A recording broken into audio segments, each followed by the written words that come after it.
Assalamualaikum warahmatullahi wabarakatuh. Bismillah walhamdulillah wassalatu wassalamu ala rasulillah Sayyidina Muhammad ibn Abdullah wa ala alihi wa sahbihi wa man wala wa la hawla wa la quwata illa billah. Subhanaka la ilma lana illa ma 'allamtana innaka antal alimul hakim. Rabbi shrah li sadri wa yassir li amri wahlul 'uqdatam min lisani yafqahu qawli. Rabbi zidna ilman warzuqna fahman wa atina hikmatan. Allahumma barik lana fi majlisina hadza birahmatika ya arhamar rahimin. Amma ba'du, ahlan wa sahlan wa marhaban bihudurikum wa bigudumikum. Al-Fakir ucapkan kepada seluruh dan segenap para habaib, para asatidzah, para masyayikh, para jamaah sekalian, rahimakumullah. Alhamdulillah wa syukrulillah, thumma alhamdulillah wa syukrulillah. Pada malam hari ini kita dapat kembali berkumpul bersilaturahmi dalam rangka menghadiri, mengikuti majelis rutinan yang rutin diselenggarakan di Rubat Huraidah ini. Mudah-mudahan duduknya kita di majelis seperti ini dapat menambah semangat kita dalam menjalankan kewajiban kita dan menjauhi apa-apa yang dilarang untuk kita lakukan, istiqomah dan menjalankan hal tersebut hingga ajal menjemput kita agar kita sekalian berakhir dengan bahagia husnul khatimah dan tidak berakhir dengan celaka su'ul khatimah. Amin ya rabbal alamin. Ma'asyiral jamaah rahimakumullah, kita lanjutkan kembali bacaan kita, pelajaran kita dari kitab Risalah Adab Sulukil Murid. Sebelum itu kita baca suratul Fatihah dulu. Mudah-mudahan Allah Subhanahu wa taala memberikan keberkahan untuk kita, memberikan ilmu yang manfaat untuk kita, ilmu yang dapat kita pahami, dapat kita mengerti, dan insya Allah bisa kita amalkan. Amin ya rabbal alamin. Bismillahirrahmanirrahim. فهذه الرسول عبد الله بن عبد الله أن الله يغفر الله ويرحمه ويؤمن بجاته الجنة وأن الله يفتح علينا فتوح العارفين وعلى هذه النية وعلى ما نوى سلفنا الصالح وعلى ما نوى مشايخنا بسر الفاتحة. أعوذ بالله من الشيطان الرجيم. عفيت إياك نعبد وإياك نستعين اهدنا الصراط المستقيم صراط الذين أنعمت عليهم غير المغضوب عليهم ولا الضالين ربي اغفر لي ولوالدي آمين. Bismillah, walhamdulillah, wassalatu wassalamu ala rasulillah wa ala alihi wa sahbihi wa mawalah, amma ba'd. Qala al-muallif rahimahullah ta'ala anhu wa nafa'na bihi wa bi'ulumihi fid darain, amin. Wa qala Rasulullah sallallahu alaihi wa alihi wa sallam, innamal a'malu binniyati wa innamal likulli imri'in ma nawa, faman kanat hijratuhu ila Allahi wa rasulihi fa hijratuhu ila Allahi wa rasulihi, wa man kanat hijratuhu ila dunya yusibuha aw imra'atin yankihuha fa hijratuhu ila ma hajara ilaihi. Akhbara sallallahu alaihi wa alihi wa sallam annahu la amala illa an niyatin wa anna al-insana bihasbi ma nawa yusabu wa yujza, in khairan fa khair wa in syarran fa syarr. Faman hasunat niyatuhu hasuna amaluhu la muhal, wa man khabasat niyatuhu khabasa amaluhu la mahala. Wa in kana fi surati tayyiban kallazi ya'malu salihati tasannu'an lil makhluqin.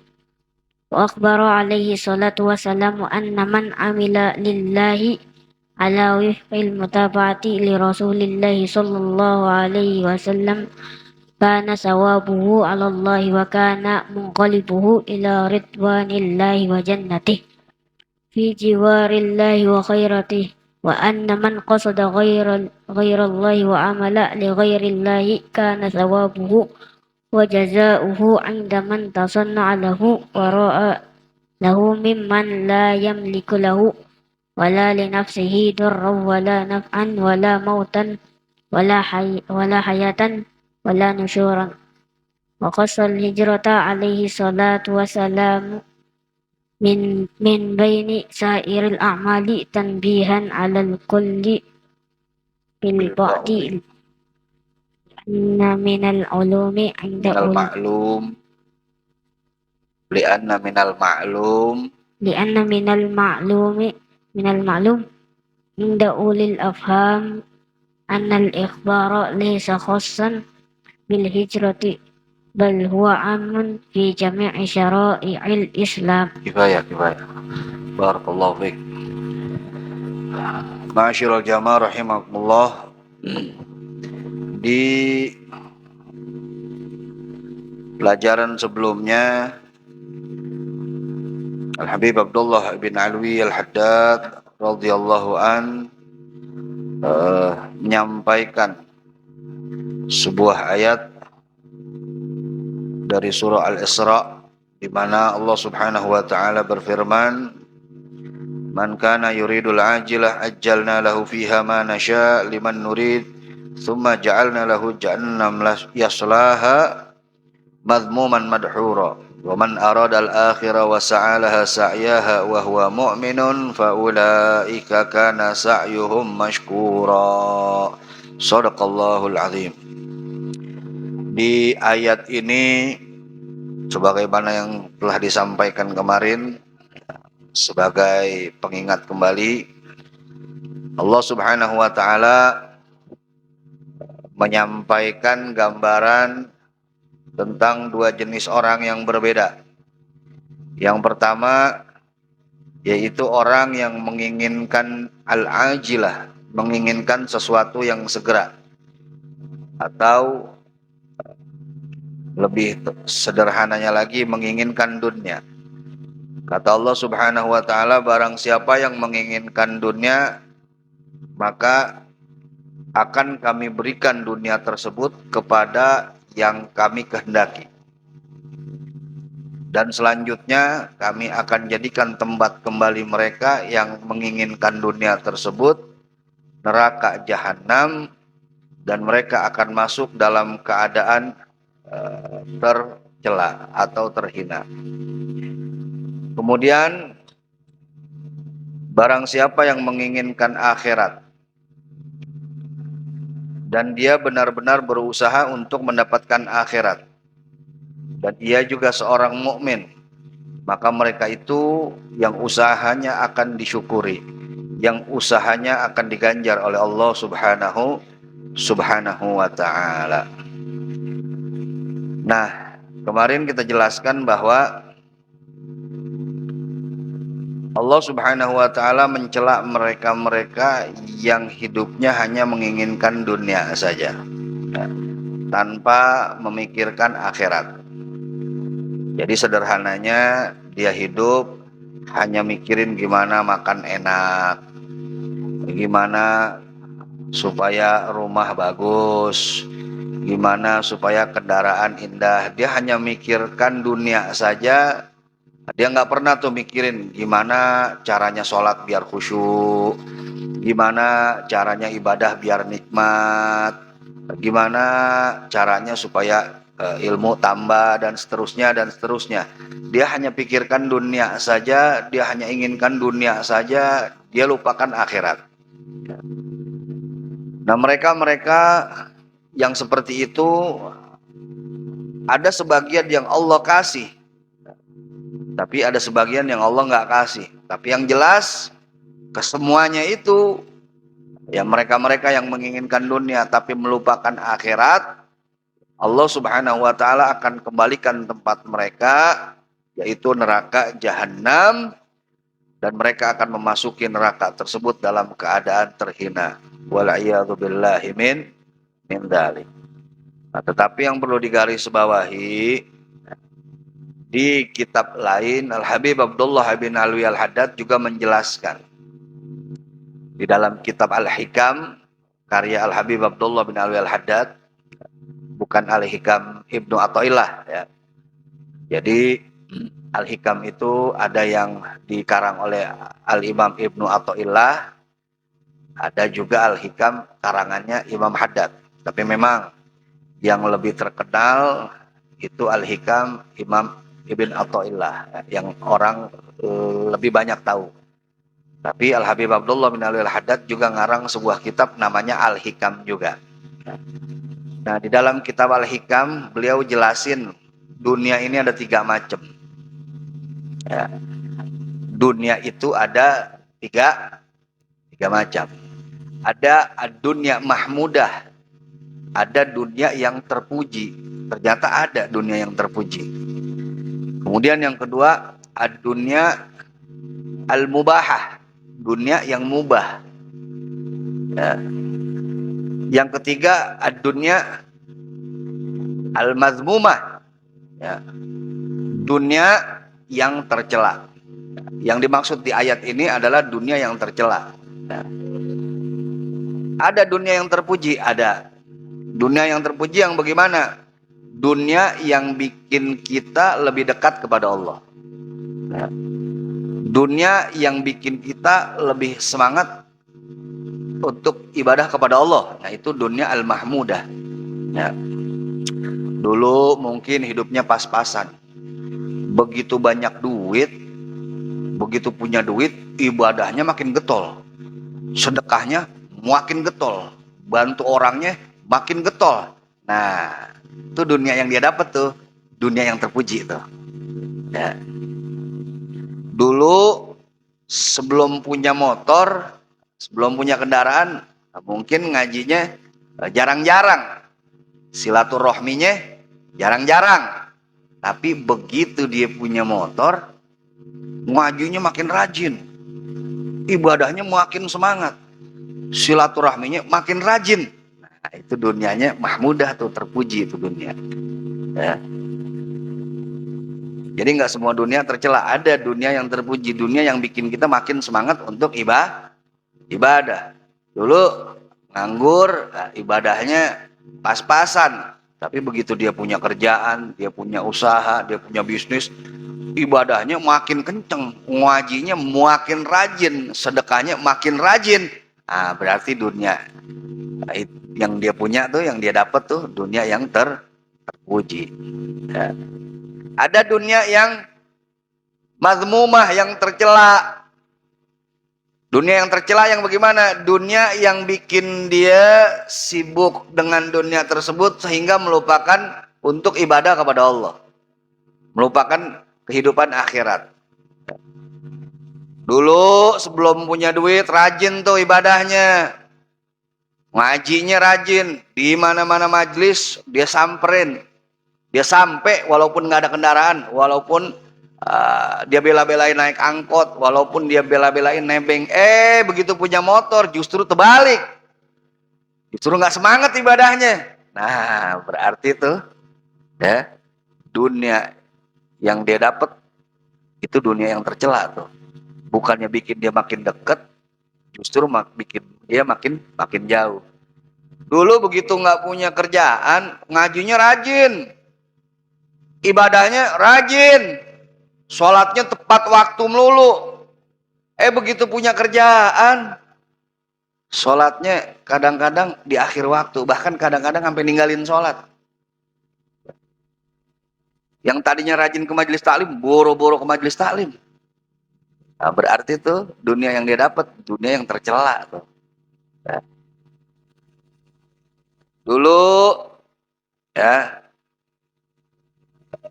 begitu dia belum punya apa-apa, dia rajin ibadahnya.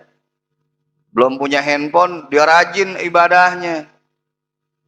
Begitu dia punya handphone, ibadahnya agak kendor. Yang tadinya sholat tepat waktu, gara-gara handphone, sholatnya akhir waktu. Ya. Walaupun handphonenya handphone murah. Ya.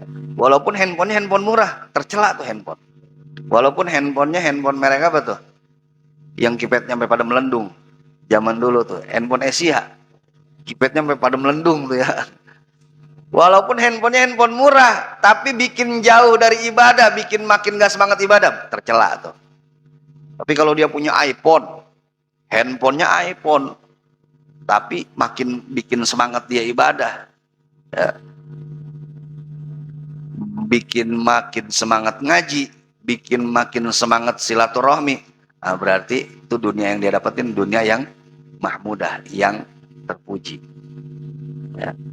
Nah, ada dunia yang mubah, yang dia dapat itu dunia, entah itu duit, entah itu kerjaan, entah itu pangkat atau yang lainnya, kendaraan atau yang lainnya, tapi itu dunia yang dia dapat nggak bikin dia semangat ibadah, nggak bikin dia juga makin jauh dari Allah, enggak. Ya udah, dari sebelum dia punya sama sesudah dia punya sama aja, gitu-gitu juga.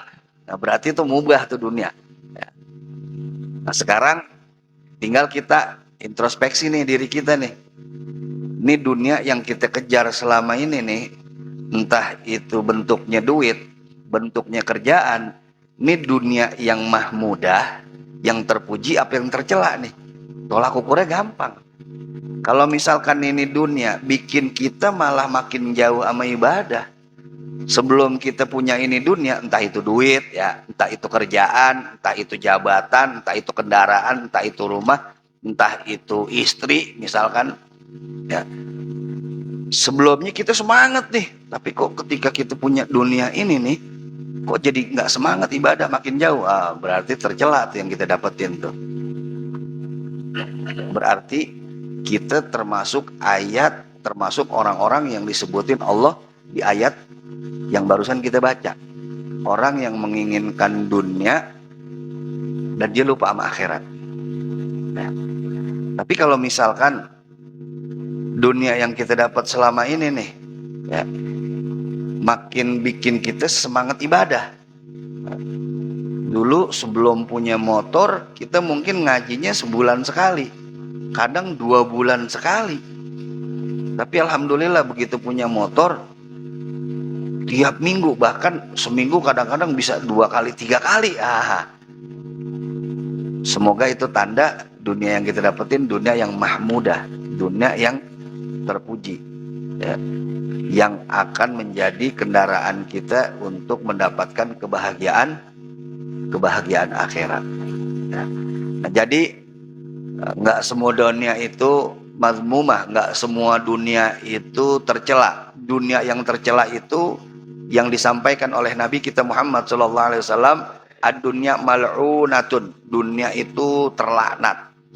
Yang bagaimana? Yaitu tadi, yang bikin kita sibuk sama itu dunia, dari pagi sampai sore, sore sampai malam, malam sampai pagi lagi, nggak kenal waktu, sampai lupa waktu tuh kita untuk cari itu dunia.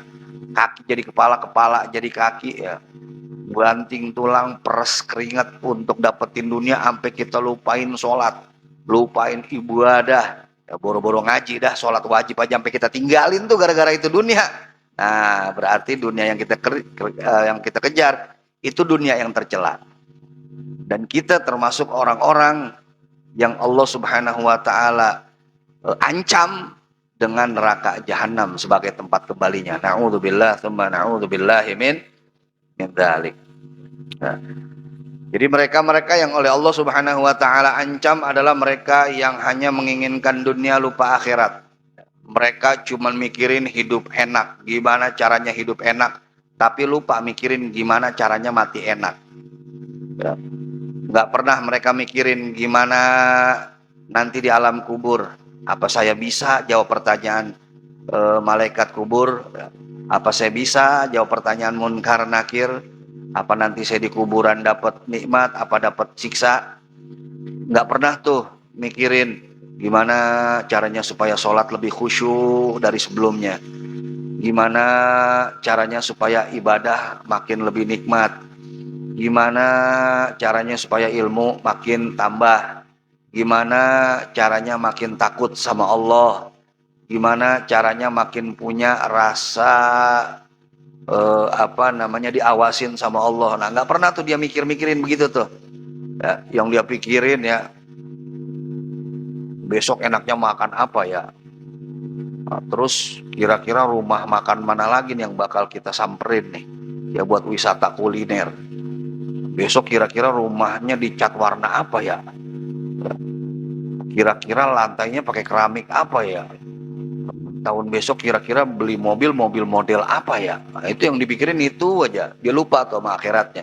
Nah, berarti dunia yang kita kejar itu dunia yang tercela, yang Allah Subhanahu wa taala ancam bagi mereka-mereka yang mengejarnya dengan neraka jahanam. Jadi mereka-mereka yang diancam oleh Allah Subhanahu wa taala akan dijebloskan ke neraka jahanam, yaitu mereka-mereka yang mencari dunia yang tercela. Mereka hanya memikirkan gimana makan enak, gimana tidur nyenyak, gimana hidup nyaman. Mereka nggak pernah tuh kepikiran gimana caranya sholat biar lebih benar, gimana caranya ibadah biar lebih benar, gimana caranya kalau baca Quran lebih khusyuk, gimana caranya kalau ibadah lebih nikmat. Nggak pernah tuh terlintas mikir kayak begitu tuh, usaha untuk mendapatkan hal-hal itu.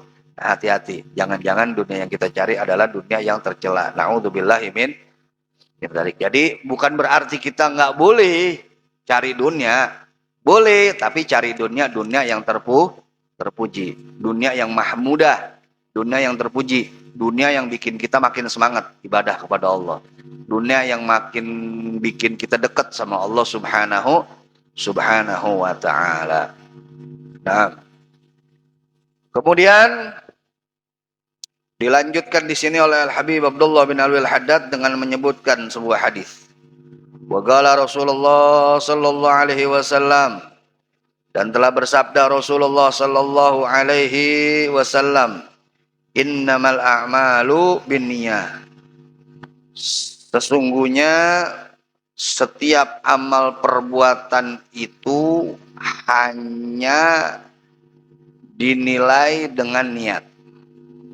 Wa innama likulli imri'in ma nawa, dan sesungguhnya setiap orang itu hanya akan dibalas dengan niatnya. Faman kanat hijratuhu ilallah wa rasulih, barang siapa yang berhijrah karena Allah dan Rasulnya, fahijratuhu, maka hijrahnya tersebut terhitung ilallah, kepada Allah dan Rasulnya. Man kanat hijratuhu ila dunya yusibuha aw imra'atin yankihuha, barang siapa yang hijrahnya itu karena ingin dunia yang digelutinya, atau ingin perempuan yang ingin dinikahinya, fahijratuhu, maka hijrahnya itu terhitung ila ma hajaru ilaih, kepada apa yang dia niatkan tersebut. Jadi hadis hadis yang sangat terkenal ya. Di setiap kitab hadis, ini hadis ditaruh biasanya di urutan pertama. Bahkan beberapa ulama ini selalu menaruh hadis ini di awal kitabnya. Untuk apa? Tujuannya begitu kita mau mempelajari kitab tersebut, maka kita diingatkan untuk memperbaiki niat. Jadi para ulama ini mencantumkan hadis ini di awal-awal kitabnya. Tujuannya ketika kita belajar, ketika kita ingin mengkaji itu kitab, hendaknya kita niat karena Allah subhanahu wa ta'ala. Innamal a'malu binniyat, sesungguhnya setiap amal perbuatan itu hanya dengan niat. Apa sih niat? Apa niat? Ya kalau bahasa santrinya, qasdu syai' muqtarinan bi fi'lihi, bertujuan sesuatu berbarengan dengan mengerjakannya. Cuman secara simpelnya, niat apa sih niat? Kalau kita ditanya, niat ente kesini apa? Itu niat apa sih maksudnya? Simpelnya niat mah tujuan. Ya. Niat ente apa maksudnya? Tujuan ente apa? Niat ente ngaji kesini apa sih? Tujuan ente ngaji kesini apa sih? Nah, simpelnya niat itu tujuan lah. Tapi kalau bahasa santrinya, qasdu syai' muqtarinan bi fi'lihi, bertujuan sesuatu berbarengan dengan mengerjakannya, itu baru niat. Nah, kalau misalkan kita ngomong nanti mau sholat, nanti, itu belum niat. Itu baru azam, itu baru tekad. Belum disebut niat. Kalau niat, begitu kita ngomong, begitu kita lintaskan dalam hati, berbarengan dengan kita ngerjainnya, itu namanya niat. Nah, kalau bahasa sederhananya, niat itu tujuan. Jadi kalau ditanya niat ente kesini apa, maksudnya tujuan ente kesini apa. Niat ente sholat ini apa, maksudnya tujuan ente sholat ini apa. Nah, itu arti niat secara sederhana yang mudah kita pahamin. Nah, jadi kata Nabi Shallallahu Alaihi Wasallam, setiap amal perbuatan itu harus disertai dengan niat. Ya. Harus disertai dengan niat. Dan setiap orang itu akan dibalas sesuai dengan niatnya. Kalau niatnya baik, balasannya baik, pahala, masuk surga ada tuh. Kalau niatnya nggak baik, balasannya dosa. Itu bisa menjerumuskan dia ke dalam neraka.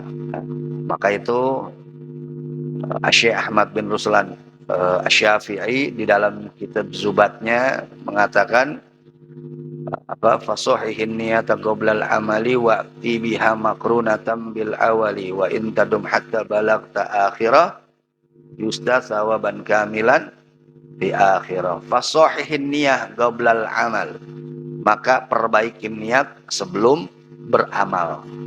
Ya. Perbaiki niat kita sebelum beramal.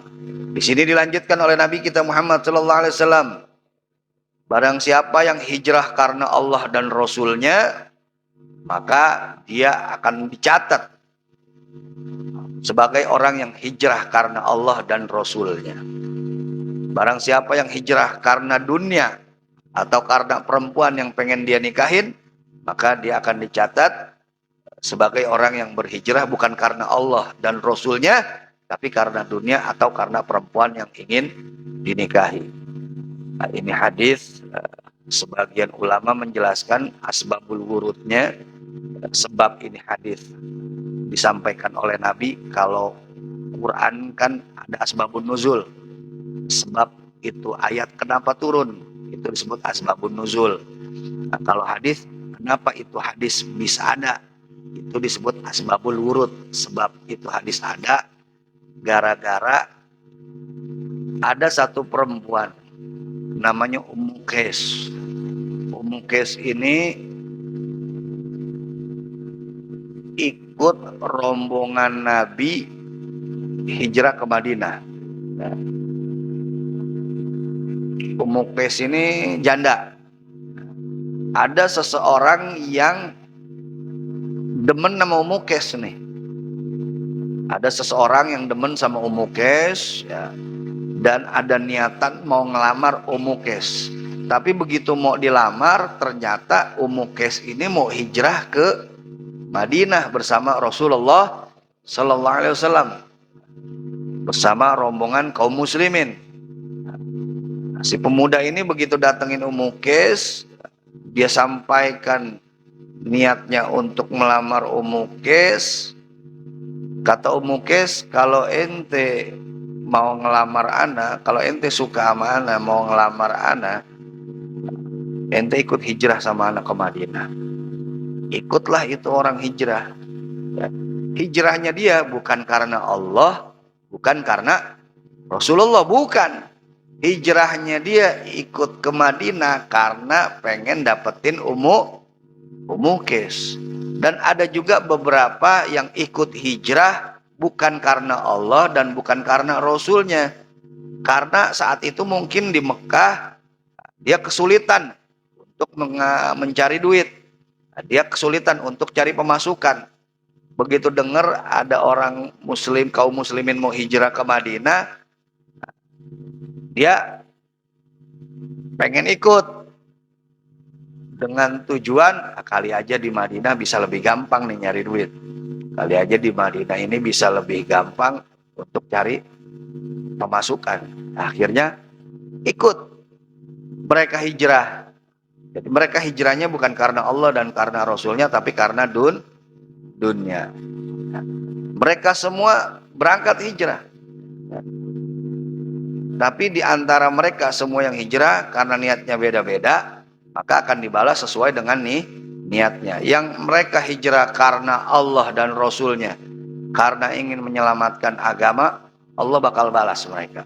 Begitu juga dengan mereka yang niatnya hijrah pengen ikut-ikutan doang, karena pengen dapetin perempuan yang dia suka, atau karena pengen dapetin dunia yang pengen dia kejar, maka Allah juga akan balas sesuai dengan niatnya. Niat ini urusan hati.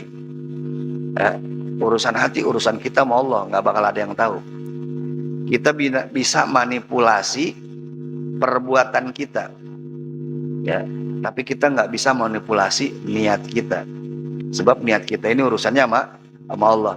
Kita nggak seneng sama orang, kita masih bisa senyum depan dia, masih bisa bohongin orang, ya kan?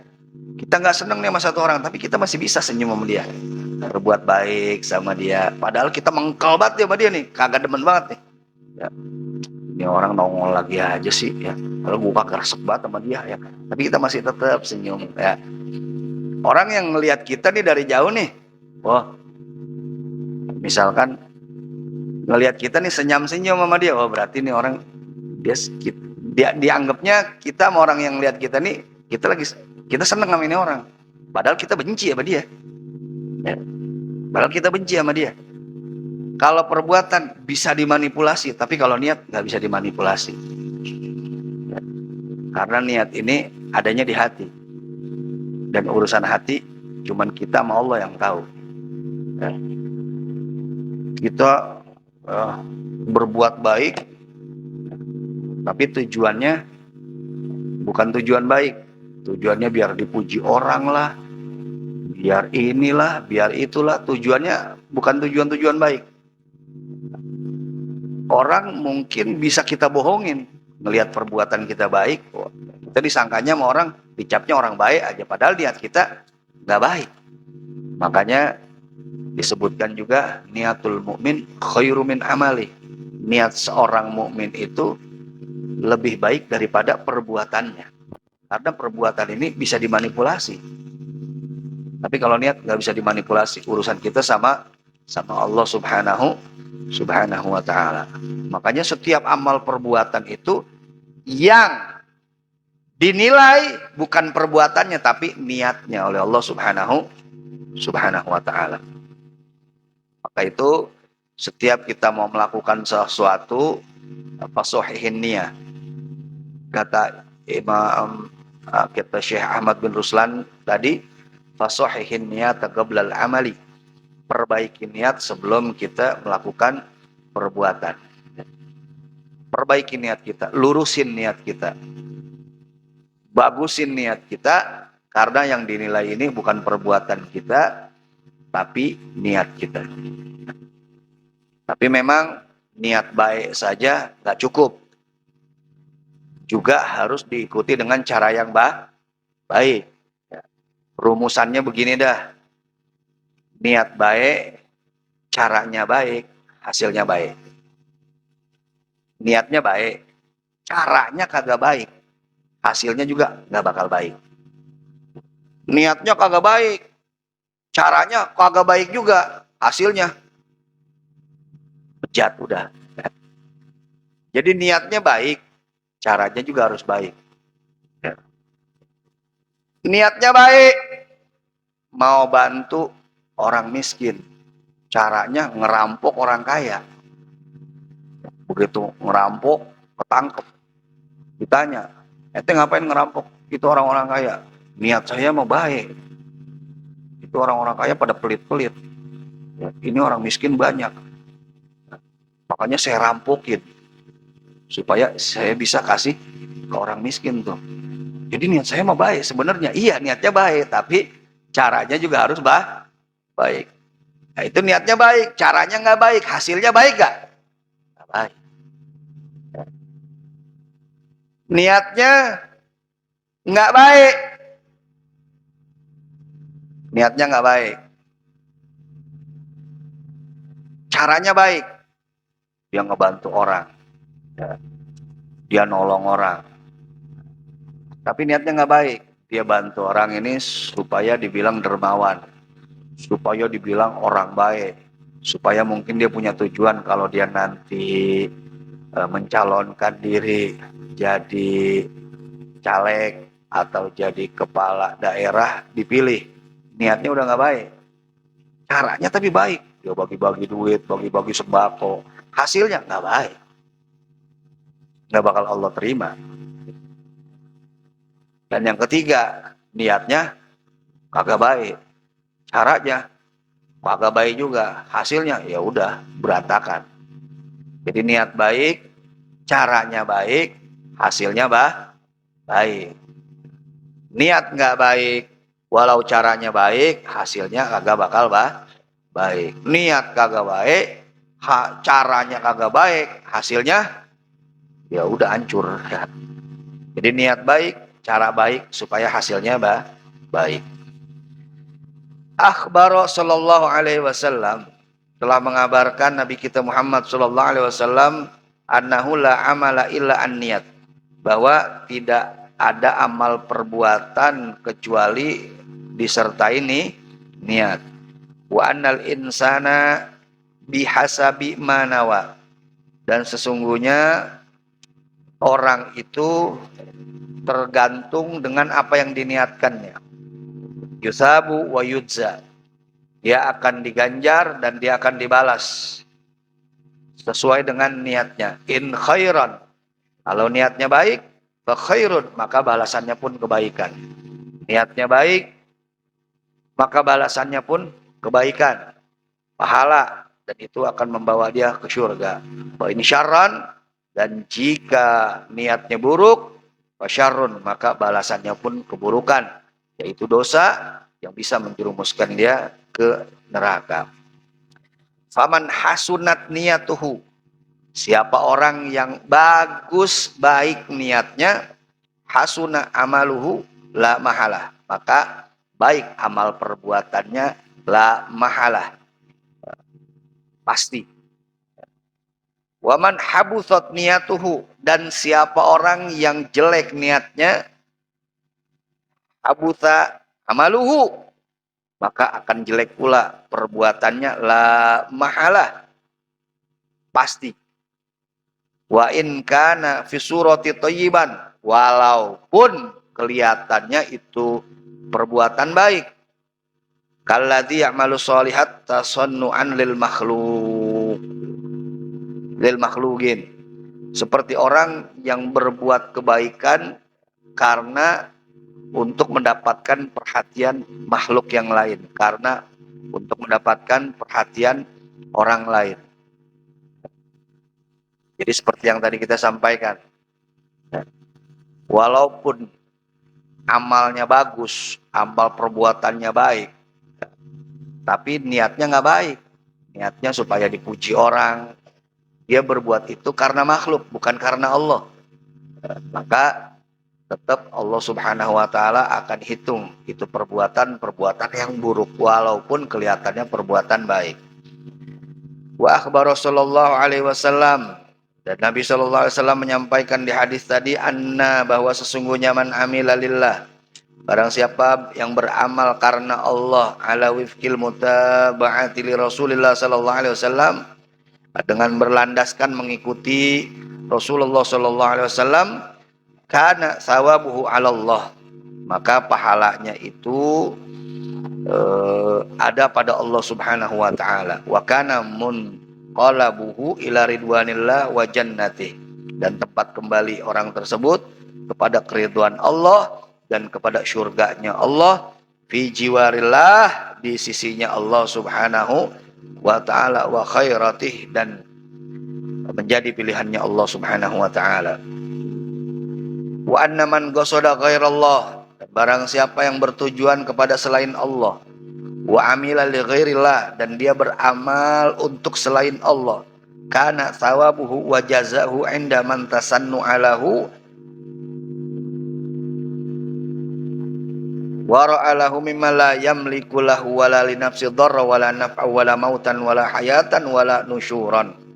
Barang siapa orang yang beramal atau bertujuan untuk selain Allah Subhanahu wa taala, maka pahalanya dan balasannya silakan minta kepada orang yang dia tuju tersebut. Padahal orang yang dia tuju tersebut ya itu tidak memiliki dirinya, tidak berkuasa atas dirinya, tidak bisa ngasih bahaya, tidak bisa ngasih manfaat, tidak bisa ngasih hidup, tidak bisa ngasih mati, tidak bisa juga membangkitkan dia. Jadi kalau misalkan orang-orang nih yang beramal untuk dilihat yang lainnya, begitu nanti di akhirat dia minta sama Allah, ya Allah saya dulu sholat, saya dulu puasa, saya dulu zakat ya Allah, nah, sekarang ya Allah saya minta balasannya. Kata Allah, bohong, ente sholat, ente puasa, ente zakat bukan untukku, bukan untuk Allah, tapi untuk orang, supaya dilihat orang. Nah sekarang ente minta tuh sama orang-orang itu ya, balasannya. Padahal orang-orang itu dia nggak punya kuasa atas dirinya, dia nggak punya daya upaya, dia nggak bisa ngasih manfaat, dia nggak bisa ngasih bahaya, dia nggak bisa ngasih kehidupan, dia nggak bisa ngasih kematian, dia juga nggak bisa ngasih kebangkitan. Nah itu peringatan untuk kita agar kita sekalian hendaknya meniatkan apa-apa yang kita perbuat untuk Allah Subhanahu wa ta'ala. Wa khassal hijrah sallallahu alaihi wasallam min baini sairil a'mal.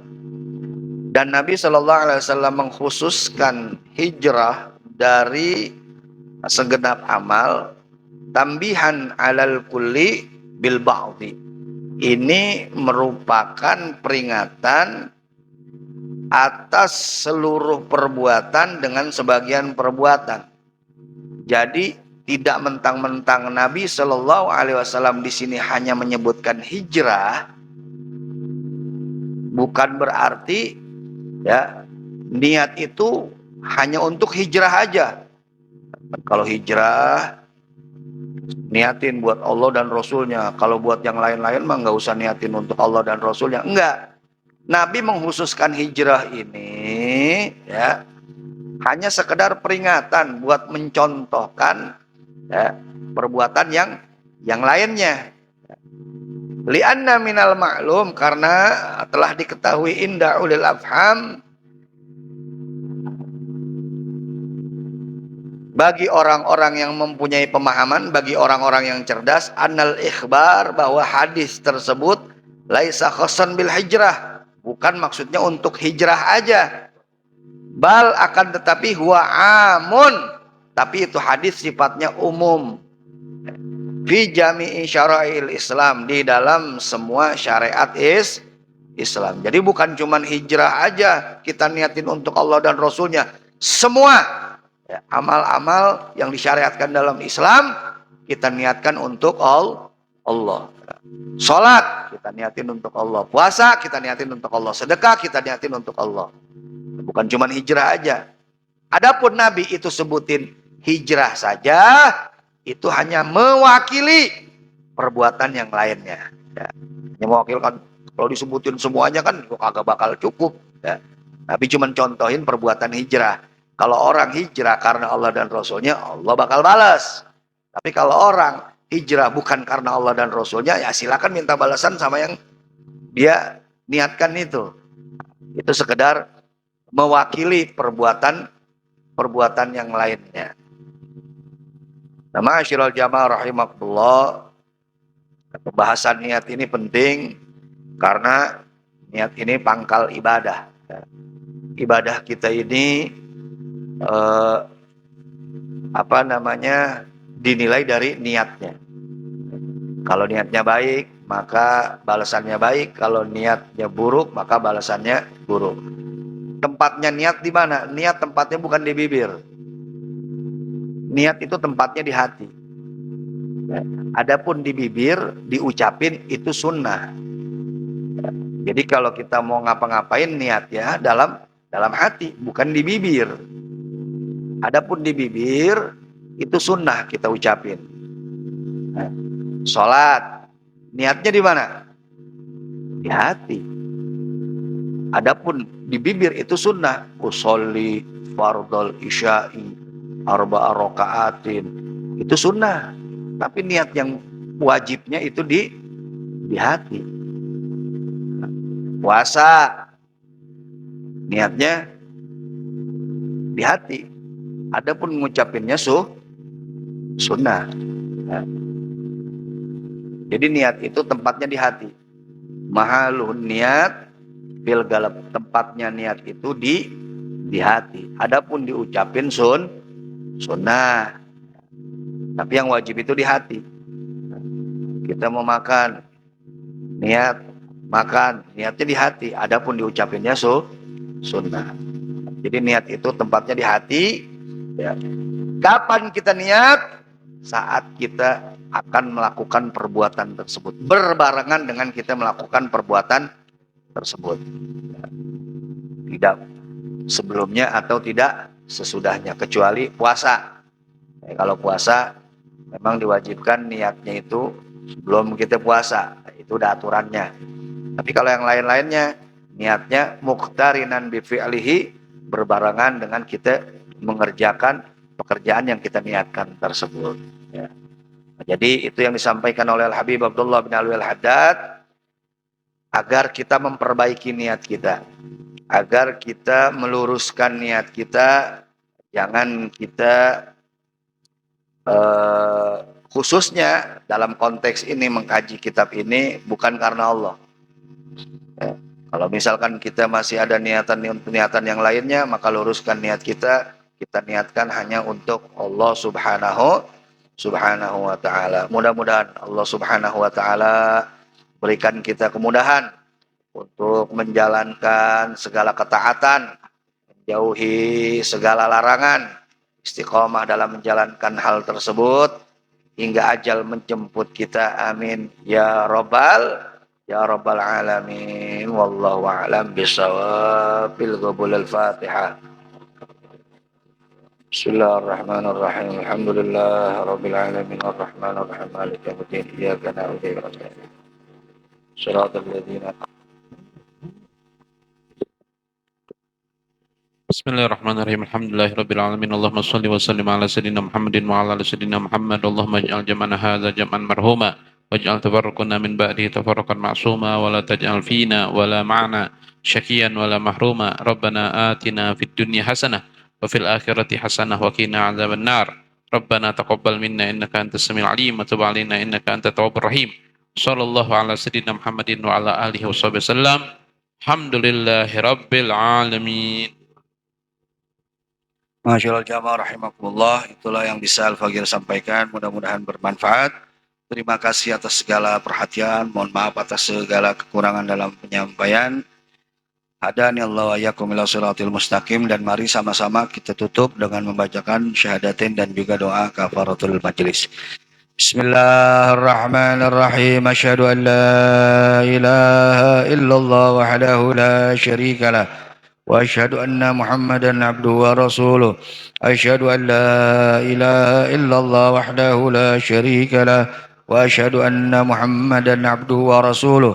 أشهد أن لا إله إلا الله وحده لا شريك له وأشهد أن محمدا عبده ورسوله. سبحانك اللهم وبحمدك أشهد أن لا إله إلا أنت أستغفرك وأتوب إليك والعفو منكم. السلام عليكم ورحمة الله وبركاته.